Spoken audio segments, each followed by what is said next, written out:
All right. Are we all here then? Yep. I believe so. I think we're actually on. And here we go. Dave, do we have you, Dave?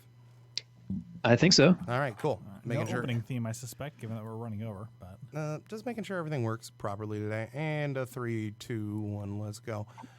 Welcome, everybody, to the DM Vault. I am Jake, joined as per usual by Paul and Nacho in studio. How is everybody doing today? I'm good. Pretty good. Nice 3.5-hour drive down 75. Yeah. Nice little. Well, it is actually a beautiful day for a cruise. Yeah, with 6 construction zones. Yeah, and we are It's joined. construction season, so The Michigan State reptile and bird have been spotted. The construction cone and the pothole. Yeah, the pothole. I did see a Michigan alligator, though. Oh, yeah. Love those.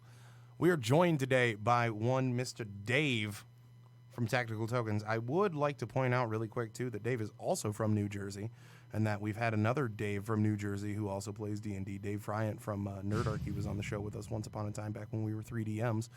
And so the first question I have for Dave, as we get this show up and running today, is why are there so many Daves who play D&D in New Jersey? I don't know for sure. I mean, it might be as long as we never play in the same game together, I think everything is fine and the rift will remain intact. So I can't really quite answer that question because I personally have never met another Dave who plays D&D from New Jersey. Well, the more you know, I guess. So we have Dave from Tactical Tokens here on today because he is the creator of Everybody watching at home. Y'all ready for this? These Bad Jacksons. Wapah! Tactical Tokens. These are really cool little badass things. Just, I guess, side story. I was lurking on Twitter as I'm one to do. And friend of the show. Which we have a Twitter. Yeah. Friend of the show, Luke Hart, actually was talking to Dave here about something on Twitter. And I jumped in and checked out some of the product. And I was like, oh, this is neat. And then a little while later, Dave had posted, would anybody, any of these D&D podcasts like to have me on? And I was on top of that shit. You jumped on that like a hawk. I want to say briefly in praise of these, having gotten a chance to handle them, they have the nice trifecta of being durable, affordable, and useful. So I recommend them because, I mean, to use perhaps more derogative words, they're cheap. They're quite cheap. And they're going to last no matter pretty much what you do to them as long as you're not taking hammers to them. So I think they're an excellent addition to any table which uses battle maps. They survived the hammer test. They didn't do well on the sledgehammer test. Noted. Oh, so we did do the hammer test. Yes, we did. So, Dave, Good enough. how did all this come to be? Let's plug your product early and fast before we get to combat. Which is what people are here for, but we're here for you, Dave. So Awesome. Well, thank you guys. So how did the backstory of Tactical Tokens is so closely mirrors my own personal D&D backstory, where as soon as I started my foray into dungeon mastering only a couple years ago at this point, I also began my quest to find I don't know, either a cheaper way to accomplish what I wanted in game or a more effective way. And essentially what I wanted to accomplish was actually have the picture or the mini of whatever creature I slammed down on the table to actually be there instead of the typical, I have 1,000 goblin minis, so this one's also going to be... This one's a bugbear, and this one's an elf, and this one's... I wanted to avoid that.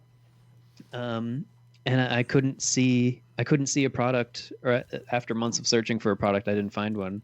So it's like, all right, I'll just start, doing product design and testing on my own.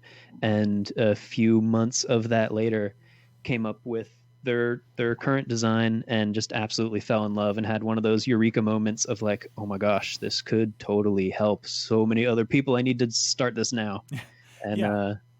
I didn't sleep for a month during the Kickstarter, and now we're here. Your Kickstarter has been funded, right? Yep. Yes. Excellent. Yeah, that was back in, I think I launched that in September. Maybe it ended in September. I forget. It's all a blur since then. Well, you haven't slept in a month, so Yeah, understandable. I do want to say that I especially like these because I do something very similar. Most of my games are run on Roll20, and I like to cut images into a circular pattern and use those as tokens. These strike very close to home for me. and I Paul, like have them you quite a used lot. his token making tool for Roll20 on his website? I have not. No. It's a revelation. So I don't have to use Lunapic anymore and get everything coming out as a GIF for no reason. I made, are you ready for this? I made 15 fresh tokens in 2 minutes. Oof, I was that's good. I was churning them out. It was just boom, boom. It was like having a stamp. I mean, I know I'm usually the negative one, but this strikes very close to home for me. So Yeah, no, prepare I to be approve. excited. All right, Awesome. so I do have a couple of fun, just little questions because one thing I am very curious about as a person who just talks about D&D and plays it is the people who try to venture into the market of peripherals for it, and extra stuff. How have you found the marketplace to be like in terms of advertising and getting making production ends and all that stuff? Like from a business end, how is it getting into the D&D pool? because nerds have a lot of money. So Yeah, we do have a lot of disposable cash for our hobby.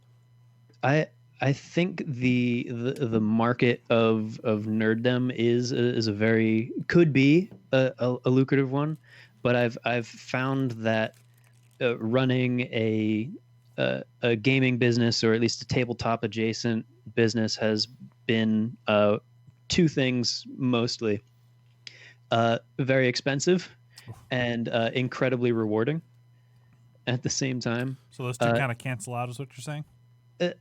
So far they have been, yeah, they've canceled out. But the rewarding part comes from the community of either players or customers or clients, depending on what path your business takes.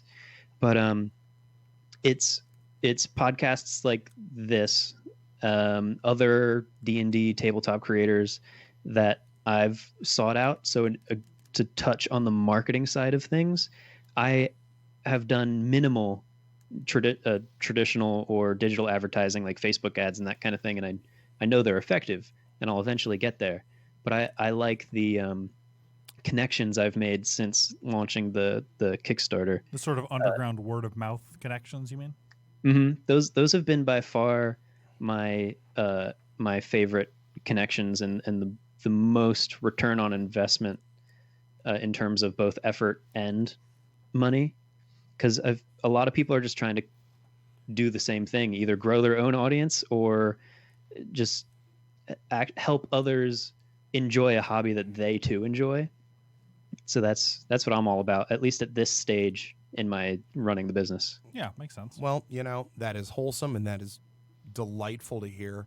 But after all of that, we're here for the blood and guts of today's show. We're talking about what 80% of the damn game of D&D is based around, at least the books and the sheets. And What your paraphernalia is for. So. yeah, why we need all this hot product. Combat. The knife fighting of D&D. Yeah. So there's a lot to Literally. cover here. The way I think we're gonna tackle this today is we're just gonna hit a lot of different sides and things that a lot of DMs and players don't necessarily think about. This isn't gonna be a nuts and bolts. Plus You know how to 5 plus 2. run a direct combat. It lays it out in D&D. You know how to make the attack rolls and the hit point losses and death and so on and so forth. We're going to talk about more of the stuff adjacent to all that. So let's go first things first. The very first thing I actually want to lead off with is I want to have a quick talk about theater of mind versus having a 5x5 grid or a 10x10 or whatever grid you prefer to use as far as combat goes. Because if we're going to talk combat, we got to talk about how your players are seeing it and how your players are using it. Personally, I think a 40-60 approach, like small fights that don't have a whole lot going on. It's just there to kill stuff. We do the theater of mind thing because it's quick, it's easy. You don't need a map to describe you fighting 3 goblins in a small hut. But at the same time, there are a lot of rules that are attributed to the battle mat. And I guess really to get into it, if you want to look at people who are really good at both things that are very prominent, an excellent theater of mind DM would be Griffin McElroy, that McElboy who runs the Adventure Zone with his brothers and his dad. Of the McElroy clan. Yeah, they they have no video, and every single combat is literally run theater of mind. And he does a bunch of great descriptive techniques that you can add to really help if you're trying to flesh out a game. One of the things Paul picked up, Paul, go ahead. With Yeah, this. so one of the things I noticed that I personally have used for Theater of the Mind unconsciously, but I try to do more actively nowadays, is if I'm running a Theater of the Mind combat, I try to describe things in location to landmarks. So you don't need to describe how far apart the combatants are. Just have like a couple of different zones. It's like, for the example I was using is in the beginning, if I believe the third arc of the Adventure Zone, they get into a fight in a swamp, and they've got like next to the down tree, the upright trees, and the burned tree, and everybody's in proximity to one of those three things. And that's how they determine range. Because if you're in the same zone, you're at close range, but outside of that, you're at medium to long range. And I think that's very important because a lot of characters' different abilities depend on the ranges of combat. Like, no matter how good at swinging a sword you are, you're not going to hit somebody outside of melee range with it until we get outside of Dungeons & Dragons. We're going to ignore that for now. Yeah. But, so if you don't need to necessarily describe exactly how far apart things are, describing things by landmark is what I find the most useful. Dave, you got anything to contribute to the theater of the mind, even though it affects your bottom line as a business owner who sells combat peripherals? Oh no, I agree with if the combat is especially small enough, it's not even worth breaking out the grid, especially if you think it's only going to take a few turns. Yeah. But to note on the proximity thing, I've used the couple times I've run Theater of the Mind, I've used like the three ranges I'd keep track of is like melee range within one movement, outside of and then outside of one movement away. Yeah, I can definitely agree with that. Well, we keep talking in the Paul show. I'm going to say that some other games I've played most recently, Exalted 3rd Edition does a different thing as opposed to the usual grid movement, which is much more like the landmark thing. Is everyone's in a certain different range band. There's 5 for combat, and you've got close range, medium, short range, medium range, and long range, and everyone's just in relation to those. So you've got, instead of having a grid, you've got like a line that everyone is standing on this many moves away. I think that's interesting. I like that. Yeah. Alternatively, when we look at the other side of the spectrum, we have the big old battle mat, and if there is a better example of a DM, I can't really think of one, because Matt Colville with all of the resources, or not Matt Colville, wow, botch, Matt Mercer with his all of his resources that he has at his available Disposal? to him, yes, available to him and at his disposal, does a lot of very intricate, big fights, since, Critical Role makes a ton of money, and a lot of people throw a lot of stuff at him to Advertise it because it's better advertising than they're going to get otherwise. yeah, so. pretty much.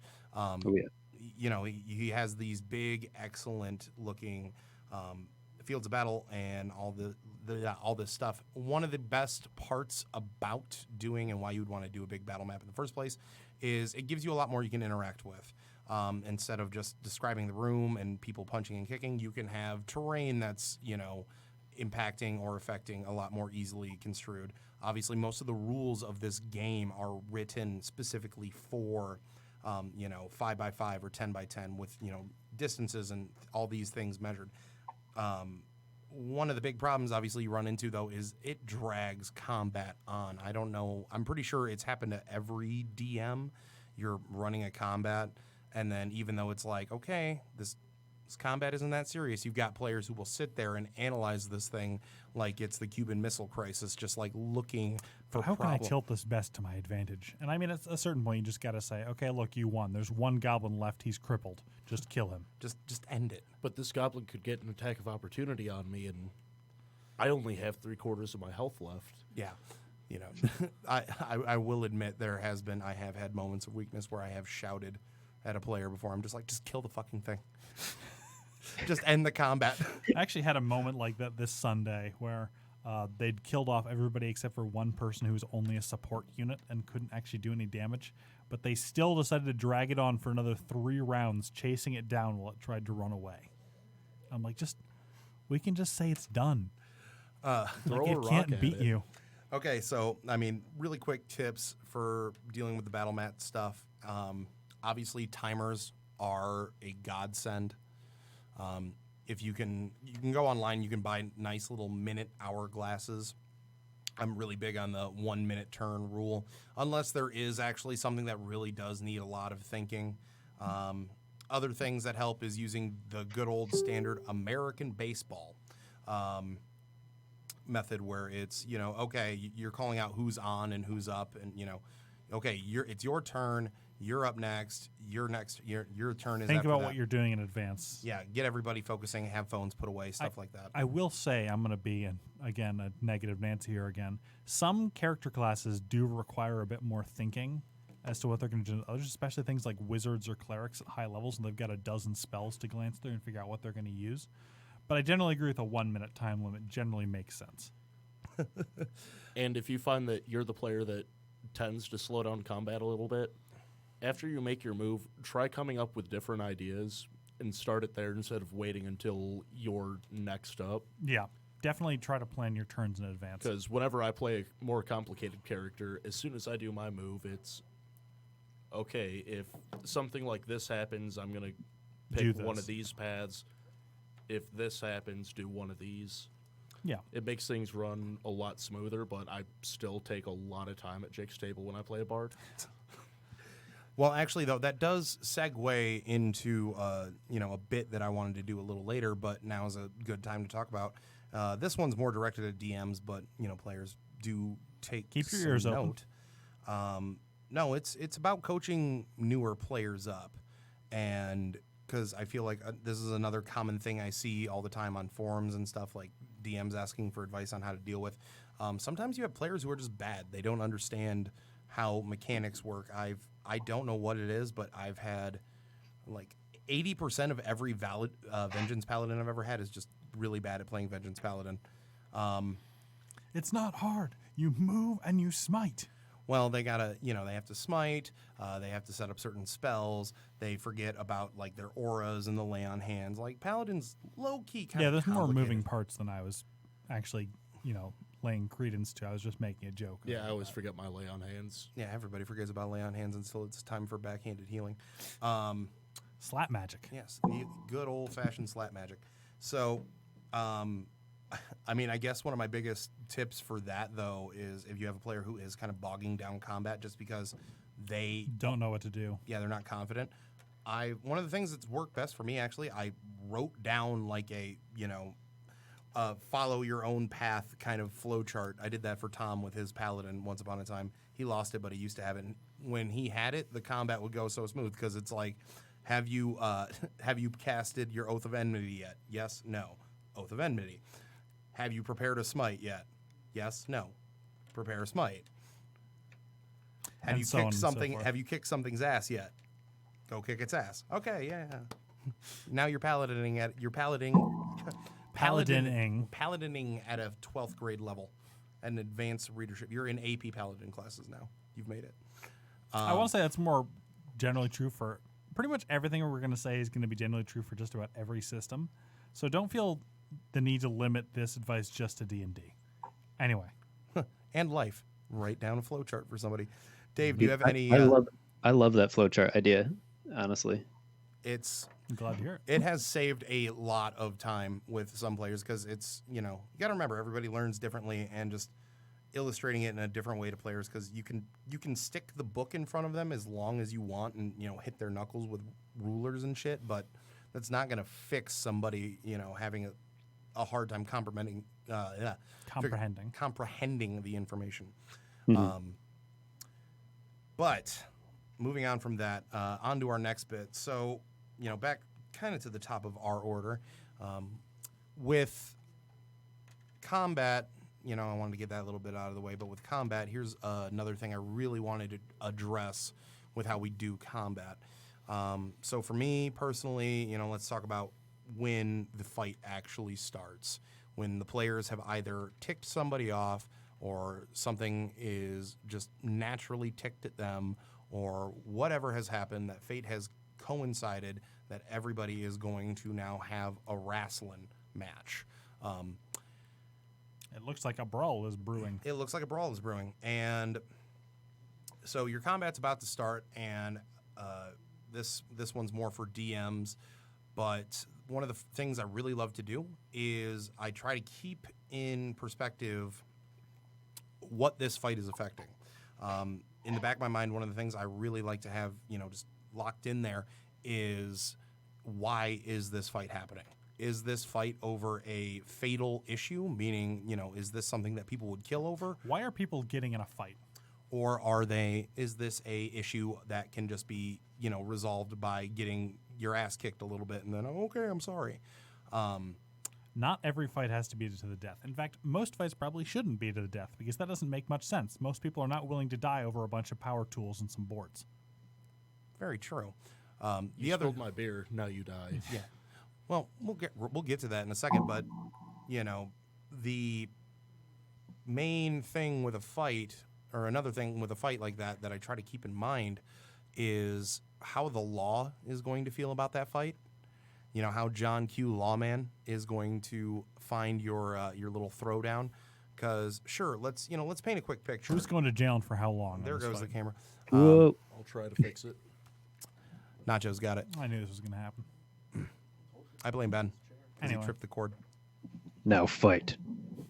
Anyways, so when it comes down to combat, where was I? Yeah. So how does the law feel about it? And painting a word picture really fast. Imagine that you're in the tavern, yada yada yada. Generic tavern things are happening, and a group of loud scoundrels. The nice half-elf waitress girl walks by, and let's say that one of the guys is, just slaps her ass as she walks by. Paladin sees this. Yeah, Paladin sees this, or Barbarian sees this, or whatever, goes over there and starts shit. Now, kicking his face in, perfectly fine. Murdering him, obviously, is not going to be something that's acceptable. If you solve all your problems with violence, you'll soon find that all your problems will be solved with violence in return. Yeah, so, try to keep a legal precedent in head, because I often find that a lot of players think that just because they have they're in the moral right, thinks they are also in the legal right, and that's something that you should, if you're running that kind of a game where you try to take those more realistic aspects seriously, that is something you should definitely try to be cognizant of as you What are. punishment is there going to be for killing somebody? And for that matter, what punishment is there going to be for hurting somebody? Even in pretty much every game that takes place in a remotely civilized location, you should at least be aware of what the law thinks about this kind of vigilantism. Because, sure, it might probably be the morally right thing to do to dissuade somebody from slapping a waitress's ass, but if you kill them, I'm pretty sure almost everyone is going to think that's a bit overkill. And I believe when we were discussing this, Jake came up with an excellent comparison to this, or not comparison, like an excellent point, which is like, so what's the legal status of, say, an owlbear? Because people are obviously going to be less likely to kill humanoids, but what about the creatures that aren't humanoids? What's the legal protections on them? Yeah. What if, the players run into an owlbear in an area they don't know, and they kill it, and they bring it into town, and, oh, yeah, I got bits of owlbear. Whoa, that animal's sacred here. What? It's an endangered species, you asshole. Yeah, how dare you? How dare you? Are you a poacher? You can have a lot of fun with little stuff like that. But just considering, what any legal ramification might be. And then the last ramification you should probably be aware of before the fight starts is, will anybody need to retreat? And yeah, that's another thing is, unless you're fighting against absolute fanatics, things that are entirely mindless like zombies, or people who have no means of retreat, generally speaking, at some point morale is going to break and they are going to run away. Very few people will fight to the death. so, Well, one or two people might in a crowd if they're still backed up by their buddies, but most mobs aren't going to survive to be killed off one at a time. well, I was, another thing I want to point out too, though, because it's a two-way street that we have here as a problem, and that is that on one hand we have enemy combatants who act like video game NPCs, where even though 40 of their friends just got eviscerated. They can't eviscerate all of us. I bet he's real tired after eviscerating those first 40 guys. Yeah, he's still standing there shouting generic NPC lines. That's the Dragonborn. Yeah. He slayed dragons. Let's rob him. Oh, geez, I was trying to think of all the Fallout 4 lines, and I can't think of. Shouldn't have come here.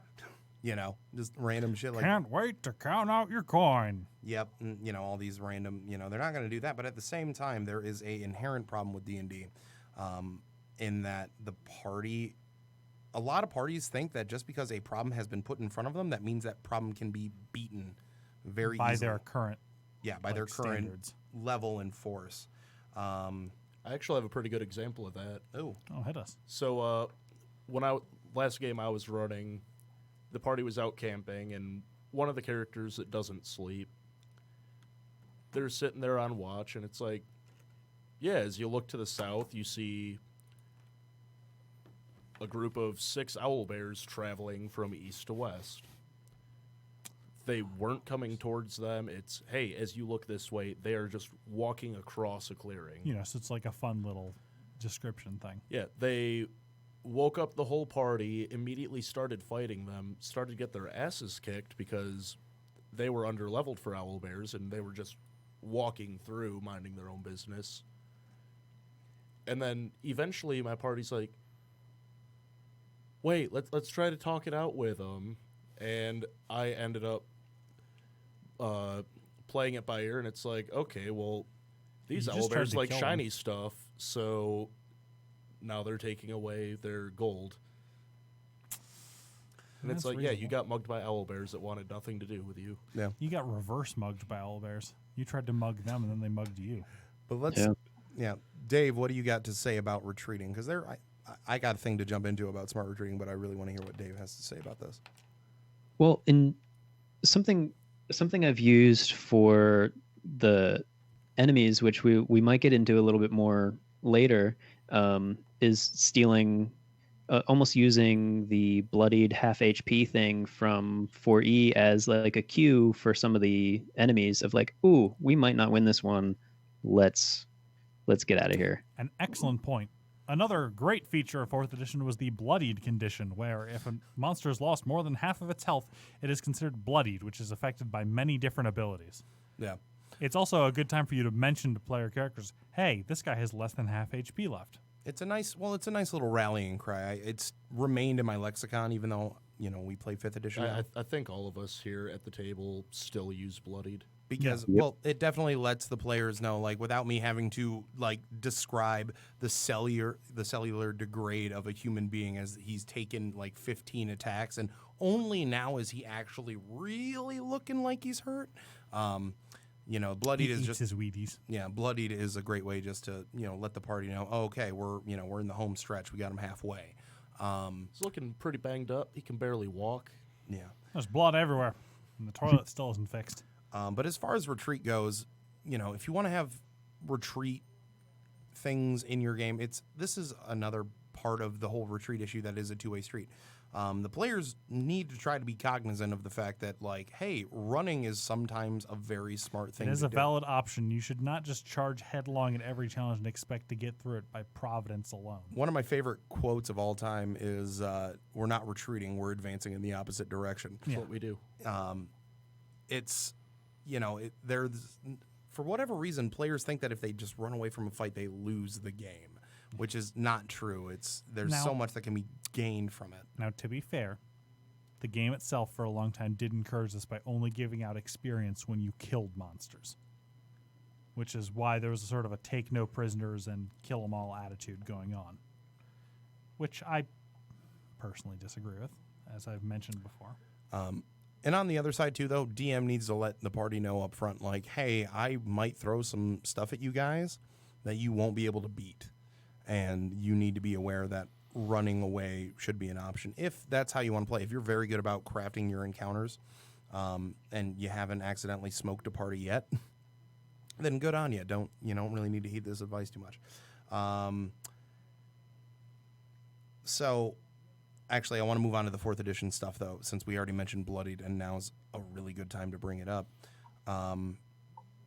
There's some good ideas to steal from 4th edition, given that it was one of the most combat-heavy editions. Oh, it was entirely, like, the entirety of the game was combat-focused, and all the abilities are combat-based, and there was a much smaller emphasis put on roleplay and exploration, and it was more just about that murder all the time. And because of that, some of the stuff that didn't make it from 4th edition to 5th edition is really great to use on your end. I still love, obviously, we just talked about Bloodied. I still love minion rules. Minions, for those of you not in the know, are monsters that only have 1 hit point and die to any serious attack. Yeah, any attack that actually breaches the skin kills a minion. But where minions are fantastic is if, you're fighting 20 orcs. We got the orc encampment thing going on. There's, you got your big boss orc, you got your 2 lesser orcs, and then there's about 15 other orcs running around, 15, 18. And you don't need all of them to have their full 13 to 20 HP. You can have them drag out combat unnecessarily for something that doesn't have any story weight. Yeah, you can have them. So how minions worked, where like the point of putting a minion in versus just the very weak version of the regular monster is the minion did more damage. Its standard weapon attack damage was a little bit higher. So you put a minion in, it hits a lot harder, but it also just gets dropped in 1 hit. Also, minions have the very nice side effect, too, of making players feel like absolute fucking Badasses, units. Yeah, no, like, the fighter feels like when a fighter can just Clean run his way through an entire crowd of goons in like 2 turns. He's like, yeah, exactly. Or when a spellcaster can drop an AoE spell that just, murders about 15 people in 1 shot. That's a pretty good feeling. Can definitely really impact that your players are very powerful people in this setting. It definitely adds to heroic fantasy, and I use it in a lot of games. Not even just D&D. I use it in, for example, I use it in Shadowrun, Exalted. I've used it in Ad Ava occasionally, stuff like that. Dave, did you play a lot of 4th edition? I didn't play a lot of it, but that's where I started my D&D career, was 4E. There's nothing like your 1st edition. Mm-hmm. Even if you hate it nowadays. 2nd edition. Like 3.5. Just sometimes longingly look at 3.5. What happened? We used to be. It was What so happened different. to you? What happened to us? Now I look at 2nd edition. It's like I don't even remember how to do my armor class. I don't even know To you hit anymore. AC 0. 2nd edition, looking at Nacho. Who are you? So I do also want to add that while we mentioned minions and cinematic weight and feeling like a badass, you should probably ask yourself at a fight of why this fight is happening. Quite frequently in games other than Dungeons & Dragons, I have fights just sort of like, if the fight is clearly incredibly one-sided, like I was in a Kung Fu game and I was facing off against some mooks before getting to the big bad guy, I would probably say to them, yeah, you just beat up these 2 goons. Like, they're not going to threaten you, so just don't even bother making a fight for it.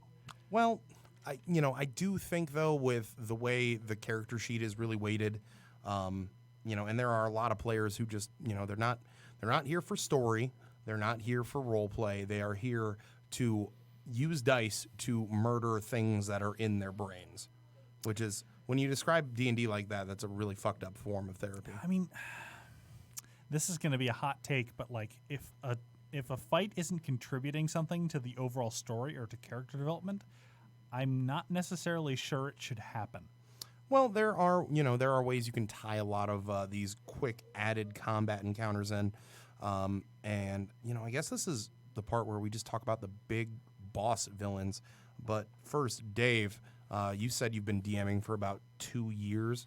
What's your favorite big bad guy monster? Because that's a question I just love asking everybody who's on. I haven't had too many opportunities to really get to play the big bad yet, but my 2 favorite that I've touched on so far was an orc chieftain that I gave a 2nd initiative slot to. Nice. I'm going to mention something about that later, but go Mm-hmm.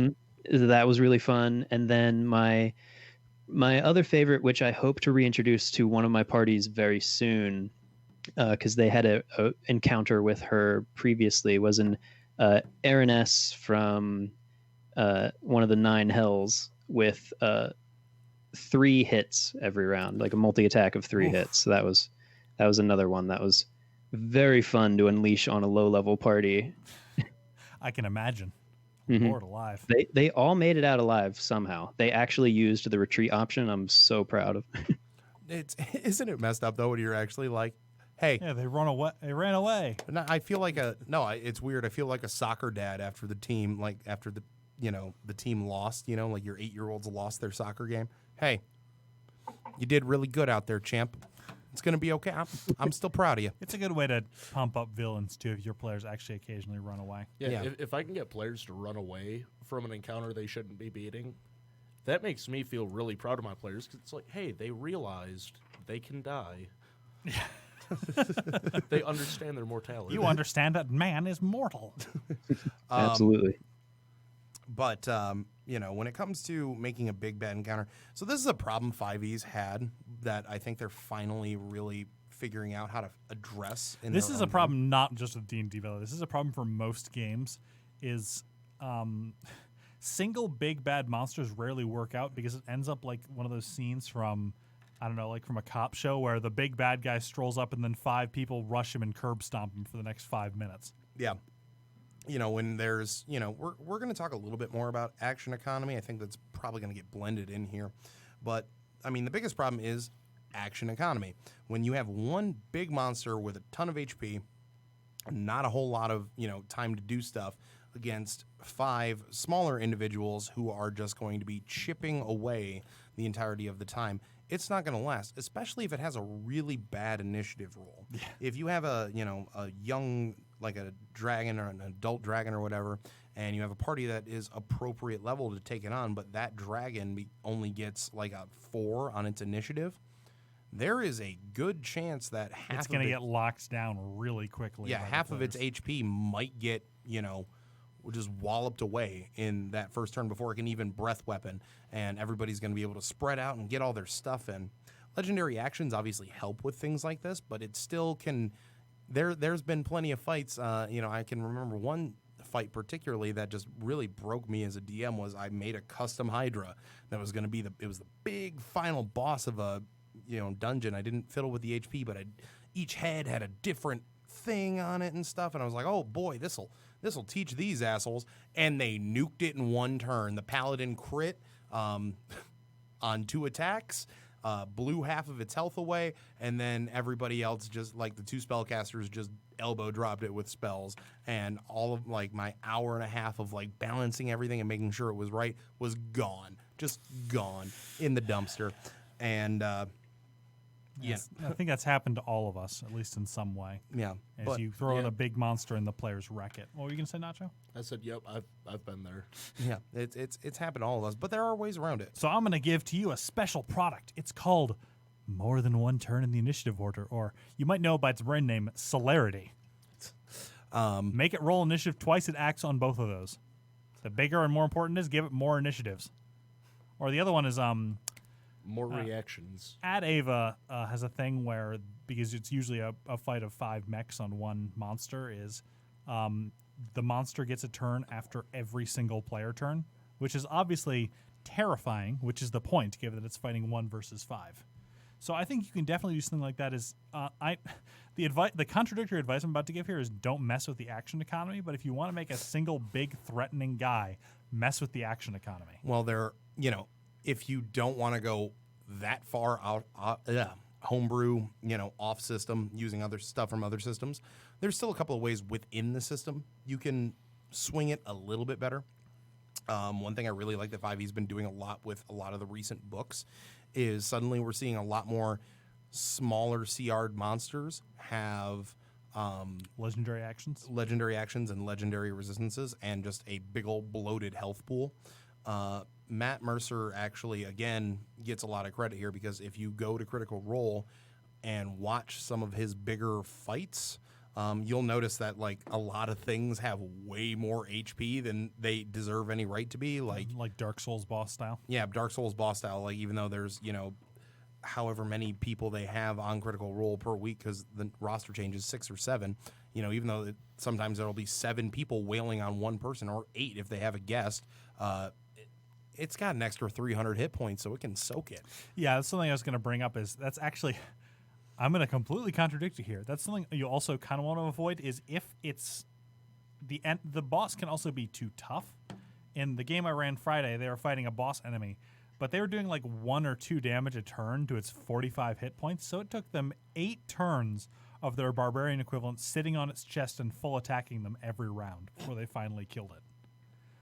That's obviously on the far end of the spectrum of that you need to. It's a careful balancing act, Yeah, there have been times where I'll either cut the HP because I put too much on there, and then Just don't tell your players, yeah. later on, I started having a number in my head, and they nuked it around here. I'm just gonna start adding hit points because I clearly Players, did this avert wrong. your ears. We're going to tell you how much GMs cheat here. I'm sure we've all done it. A monster died too quickly. We just give it an extra 15 hit points and nobody noticed. Oh yeah, and this can surprise reaction attack. Yeah. Well, it's still, you you obviously you build to these big encounters. You want these encounters to really mean something. I think we get back to the retreat issue again, because if something's too big and they're having a hard time with it, then there's no reason they can't run away and then hit it again when they're a little bit more powerful. Alternatively, scouting is always something that could help. Yes, that's something I was actually going to mention. Wow, I'm talking a lot today. Maybe I should just let somebody else talk. Oh Go no, ahead and I'm finish. enjoying seeing No, Paul keep- talk. You're on a roll. I like this newfound confidence. So, this is something that was brought to me by one of my players who played a rogue in my last Dungeons and Dragons game. Is without scouting, rogues don't really have much of difference between their builds. They want to get behind somebody and do sneak attacks. Like, no matter how you build your rogue, if you're not doing scouting or conning or other stuff, the rogue isn't doing much. The scouting opportunity is an excellent time for your rogue or ranger or whatever to shine, in that they sneak up on an encampment, they note how many enemies in their position, and they allow your players to make a perfect tactical choice and move in at the right time. And sometimes to just decide not to fight, just don't play the game. There's 30 orcs in this encampment, there's 4 of us. We're just not going to go in there, fuck that. I mean, I don't know about you, but I'm not going to go against, 30 British football hooligans with muscles the size of grapefruits in a fist fight if I can just walk around them. Well, I mean, I want to get Dave in this conversation too about this. I'm big on, if your villain has lower forces, and this gets back all the way back to the retreating part. If everybody gets their ass kicked and, the big heater of this little group that runs around just got its ass kicked, then why isn't the pipsqueak of the group who was going to run anyways run back to the boss with snot crying, the worst crying, going, boss, there's a wizard and he used the fire spell. And James. Insert giant alligator tear. He's gone. What were you saying, Dave? Sorry. I wasn't saying anything, but in terms of what you going back to a bad guy getting out of there and telling the actual big bad what's going on, I love it when a smaller bad guy gets away, because that means a harder encounter is going to hit the party a couple sessions later. Yeah, that seems reasonable to me. Yeah. That also brings up I did share an article on Facebook the other day about torture in Dungeons and Dragons, which is always just a People really... seem to resort to torture really quickly. Yeah, despite the fact that torture doesn't work that well in real life, a lot of people really liked 24, though. And Yeah, I botched that in your game because 6 our straight hours of paladin pistol decided to hit the guy I was already torturing. Yeah. Knocked him out. I'm not going to comment too much on that because that's kind of a thing for another episode, I suspect. But players tend to resort to torture to get information real quickly for the good guys. one of my favorite things, just as an aside, one of my favorite things about that is apparently at West Point, they one of the instructors there had to has to continually keep telling students that no, we don't instruct torture here because torture doesn't work. And they're like, so when's torture 102? When do we get to cycle that in? On your free time, you can go waterboard each other. That sounds Not like as my much. college It's life. not as much fun as it sounds. Jeez. Waterboarding sounds like a really sweet extreme sport, which is kind of a shame, really. I'm going waterboarding, Chad. Listen, Kyle, calm down. Anyway, But scouting is a two-way street, though. And it's another thing that, the players, again, don't really seem to take that much advantage of. And if you're a player, this is another thing you can really add to, making everything better. I think a very generic point I want to put out there is that if in any setting, if there is enough of a thing to be considered a class, like if you were to know what a wizard looks like, pointy hat, stick with a crystal on the end of it, Robe with stars on it. whole lot of robes, where it has a shit ton of robes, has a big old book with a bunch of things that you can't read on it. That guy's a wizard. Cleric, pretty obvious Holy symbols distinction. everywhere, given that you need holy symbols. You know. Fighters, barbarians, the usual. Until the barbarian needs something with pocket, so he takes the wizard robes, and the book is really just a giant slab of stone. We're getting there, don't worry.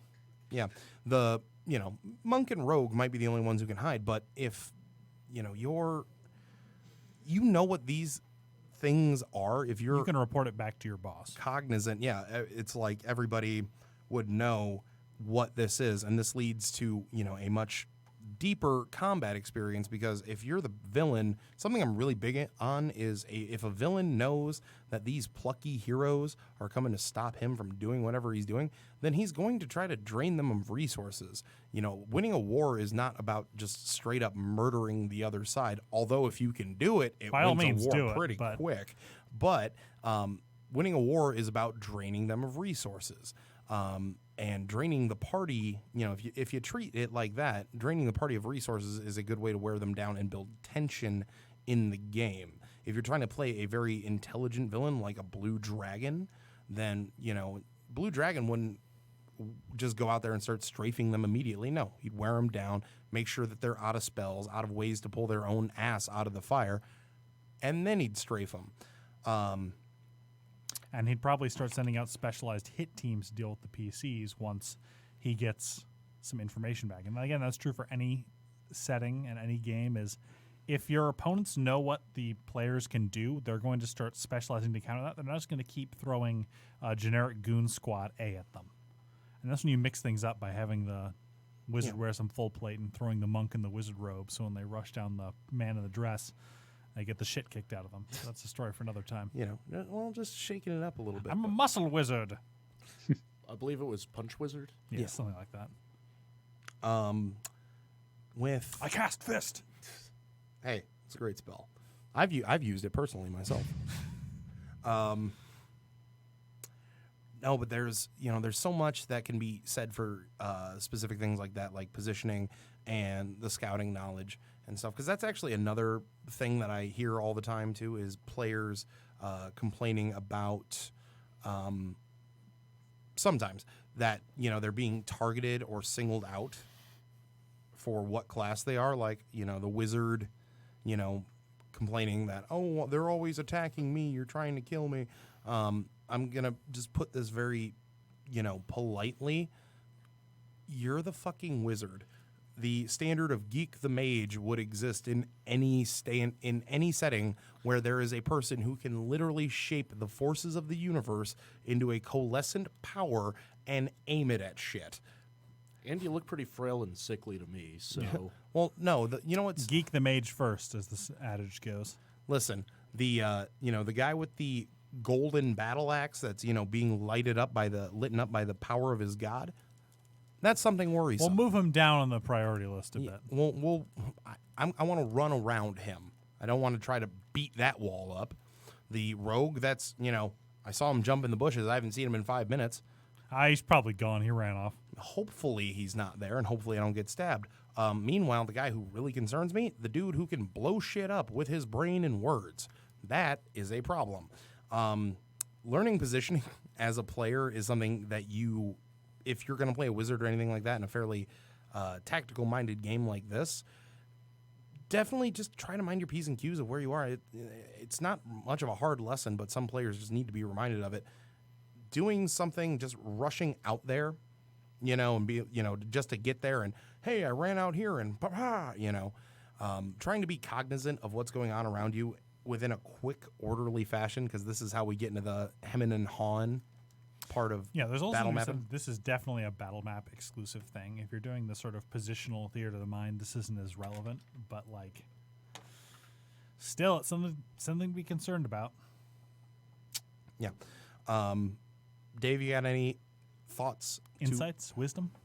Well, especially if you're playing wizard, know your spell ranges. Like if that's the only thing if that's one of the only things you know about your list of spells is which ones can you cast at distance or at great distance, or which ones do you need to be up close? Yeah, and you should probably be trying to cast those the longest range you can if you're especially squishy. And also knowing spells too, like your reaction spells and what spells you can get away with on a bonus action too, because that is actually go to what is it, Donjon?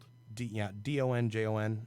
They have a great spell list that you can sort by the Action type. Yeah, by the action type, and that is a fantastic utility because you can build entire, especially as a DM, you can build very useful spell lists completely based around that. That also, I guess, relating back to that coach 'em up thing we said earlier, I have written a lot of spell lists for players, and if you're having a player who's just having a hard time like picking spells and they get locked down when I don't know what to do, then you're just like, and this is what you know. And just Pick slap from down. this list and cast a spell. Yep, pick these. Whittle it down for them, make it a little easier. Let's see. Final big things we got. We got about 10 minutes left here on the show. Wow, that went quick. It did. It goes quicker than you think every week. Yeah. So something else I was going to say is especially, I just want to keep getting back to this, is why is this fight happening? Like, I know Dungeons and Dragons has this assumption that you're going to be doing 5 to 6 fights every day just to keep things balanced, and nobody does this, which is a big part of the reason that Dungeons and Dragons is seen as an unbalanced game. Is if you're going to have to get through 5 or 6 fights a day, you're going to have a lot less spells, and the wizards can't just go Nova every time. But why is this fight happening? Is it just happening for a random encounter, or does this have any actual relevance to what's going on? Does it have relevance to a character, or is it, again, this is an opportunity for you to do your fighting thing? I guess, well, it does, ultimately, you should be able to find a way to make narrative out of every combat decision. Yeah, of course. But I generally am of the impression that things should erupt from the narrative rather than necessarily from the gameplay. At the very least, going back to your example with the barmaid getting her ass slapped by some disrespectful customers, at the very least that helps characterize the paladin and the barbarian who leap into action. But if you're just saying along the road you run across, roll some dice, 2d3 owlbears plus 1 ent, and you're wondering how the heck this happened, maybe this fight just shouldn't happen. Yeah. Like, Yeah, that was like with the story I shared. They were just kind of walking by, but the players decided they wanted to turn it into a combat. well, obviously you can't just tell the players, no, you can't do that. But if you're going to set up a fight, at least try to make it come from the narrative first, I think.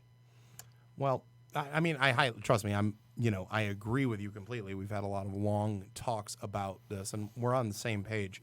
But simultaneously, I do think that every now and again, you just need to have, you do need to have a dumb combat every now and again, because sometimes story erupts from combat. There's a lot of times where, for example, a really good example is that insanely lucky guard. Let's say you just use a standard guard stat block, right? And there's 12 of the other guards, and, there's the evil lord, and he's riding around on his horse that he's named, Pantomime or some dumb shit. And he's, riding around and, I have beaten you again. And he's riding off. And, The guard pegs him with an arrow. no, the guard that's on, his side, he runs away, on his fucking horse named Pantomime. And you've got this one guard who, compared to the rest of the guards, is actually doing shit. Your guys can't hit him. He is kicking everybody's ass. Like, he's getting really good rolls, or he's even getting crits on your party and stuff. Suddenly, this one guard number 6, is no longer guard number 6. Okay, this is Geralt. And Geralt is a bad, bad man. Okay? Suddenly, Geralt, you have a name and you have an increased stat block because And he is going to survive, and he's going to come back with a wicked scar on his eye and challenge the players again. But it's shit like that, though. Like, sometimes random encounters can actually lead to adding to the story. So just a counterpoint to that, to what you said before, because I agree with you. But every now and again, something really great can come out of just a dumbass fight. I guess we can chalk it down to differences in GMing style, I'm afraid. Now, just something from our chat. Okay, Dave, you have any thoughts on this? And we're gonna be wrapping up here in about 5 minutes. Nah, do your thing. All right, bet. Last little bit that I want to try to get to today, Touch on, certainly. yeah, it's two things. It is how the dice are going to roll and player planning, which means the classic I'm going to drop the chandelier on them bit. Yes, this is something I actually wanted to talk about, but completely forgot about, so thank you. I want to swing down from this chandelier and attack them. That's cool. Yeah, that is cool. That should take at least just one skill check. Yeah. So something I just overall want to say is don't punish your players for trying to do something cool unless you want the game to inevitably devolve in a sort of mid-room fight where everyone just stands there and hacks each other with swords. Rules as written, to swing from a chandelier and attack somebody would probably require 3 or 4 attack rolls. I would make it require maybe 1 aside from the attack roll, tops, because otherwise you're just punishing the player with more points of failure for trying to do something interesting and cool.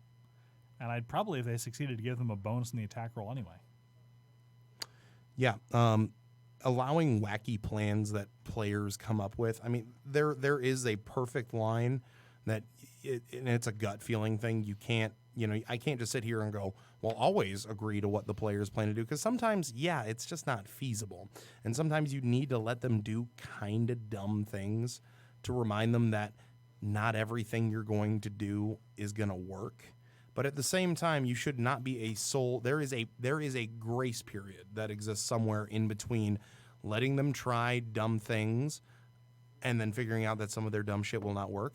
But on the other side, being such a no fun authoritarian that, no, well, that's going to take. I'm going to need you 2 acrobatics checks and then 2 attack rolls to get through it, because I need to see you fail. You need an athletics to climb up the chandelier, and then an acrobatics to keep your balance on the chandelier. Then I need an attack roll on the chain of the chandelier, and then I need an athletics check and another acrobatics check to stay on. That's fucking dumb.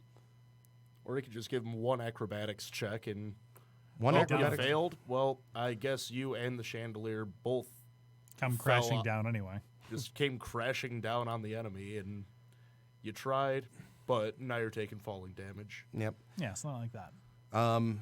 Along with that, I mean, I guess Just let anyone fail forward. yeah, because we're about out of time for this show here. There's still a lot of stuff I want to cover. Quick final thoughts on everything. If you're putting together a combat, again, hey, what does the combat actually add to your game? Try to get as much, hey, much like real life, try to get as much meaning out of every moment as you can and ponderate on it. Ponderate, that's not a word. I'm trying here. Ponder? Yeah, ponder. No, I put an 8 on that motherfucker. Why an 8? 1 out of 10. Dude, I don't know. Let's not worry too much about it. I don't know. Figure out, scouting is always a good thing that needs to happen. Reminding your players they can retreat if we're just going to sum this episode up neatly. And don't be afraid to look at other game systems for great ideas. There's a reason that a lot of these games sell and make enough money to continue to exist and release new editions, and that's because they have good ideas. There are a ton of DMs who are, for encounters, at least one encounter, will steal wholeheartedly from another book.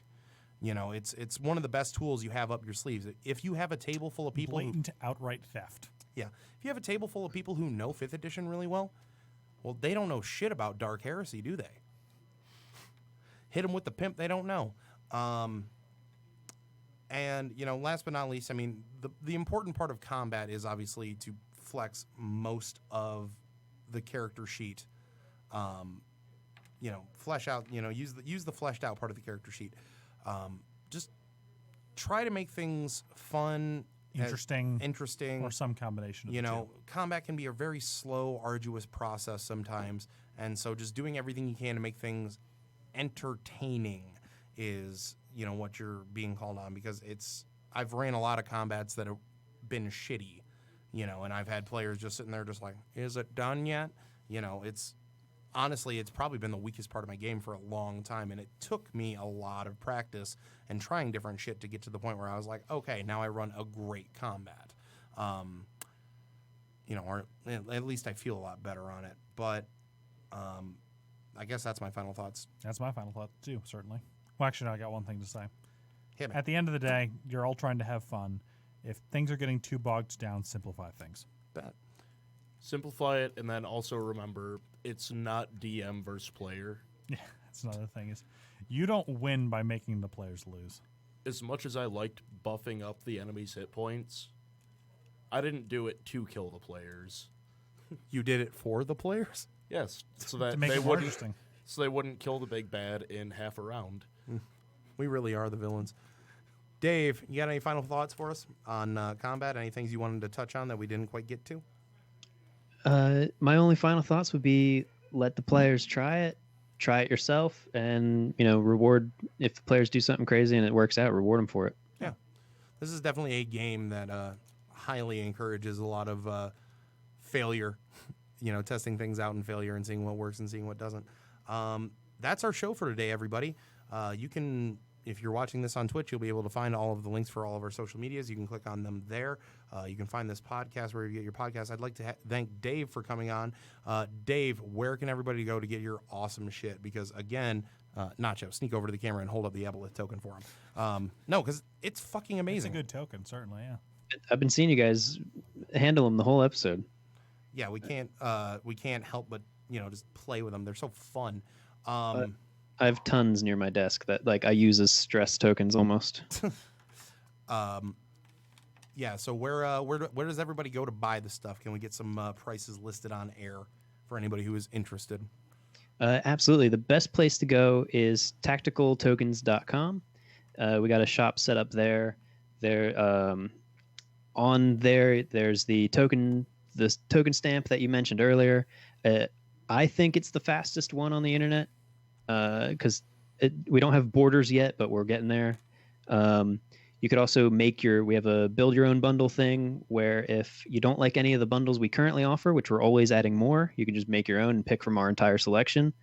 Some cool things going on in the future is if anybody has played on Roll20 or Fantasy Grounds or any digital or virtual tabletops, you've probably used token illustrations from the amazing Devin Knight. I'm working with him to get his entire 10,000 token illustration thing into our prime material plane. So that will eventually come to Tactical Tokens, hopefully soon. That's Pretty cool. That's a Beautiful. lot. His collection is massive, and it's I don't think I'm going to sleep again. That's good for you, right? Though. It's totally healthy. We'll sleep when we're dead. Exactly. And Exactly. on that lovely little note, this has been the DM Vault. We'd like to thank everybody for joining us today. We'd like to thank Dave for appearing on the show, and we will be plugging his product relentlessly. Next Sunday, we will actually be on. We have a interview with one Brandon Dixon, the creator of Swordsfall, which I am very, very hyped for. So Nice. tune in. That will be a fantastic show. We're going to talk about a lot of race issues and basically a lot of some of the nastier sides of the hobby. But until then, I'm Jake. I'm Paul. And I'm Nacho. I'm Dave. Yeah. And we have been the DM Vault. Thank you for watching. Bye-bye. Now if only I can end the damn